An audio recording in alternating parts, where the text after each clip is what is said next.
Anyway. Still don't know. Okay. Yeah, this story. Right. Yeah, but I was looking for it was a Hollywood Reporter. I think you got to go to the next tab. Yeah, here you go. So this limit is like people had exposure to it via this outage and then started to question what actually is this limit? Like to what extent has it been changed, or is it the same thing that's always been there? It seems enormous. 2,400 tweets a day is like, man, that's a lot.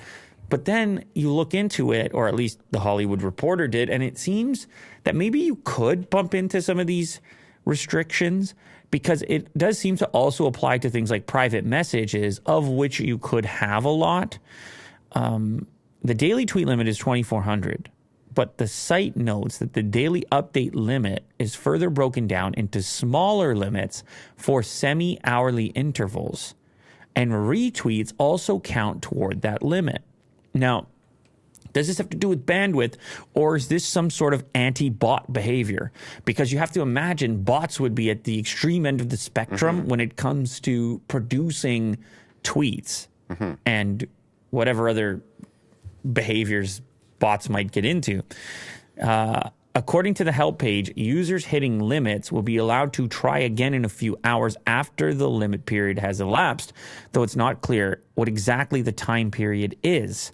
On Wednesday afternoon, people hit their daily limit error. They got the daily limit error, but there's a suggestion that even within like a 5-minute interval or a half-hour interval or something along these lines, that you could hit other limits that aren't published, that aren't on their help page. The other limits that are on the help page include a maximum of 500 direct messages per day. That's not like, I don't know, some people might be in a group chat that could hit that. It doesn't seem like that much.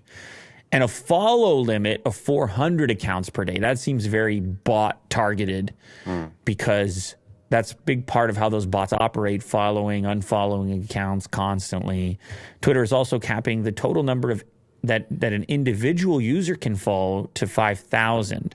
That's that follow for follow thing. Back in the day, you'd see a person with 1 million followers, but they're following 1 million people. And you're like, okay, the site wasn't really intended to be used that way. So anyway, some details I didn't know existed over these limits, and some people apparently bumping into them, even though that may have more to do with the outage and a technical glitch than them actually hitting those limits. Sure.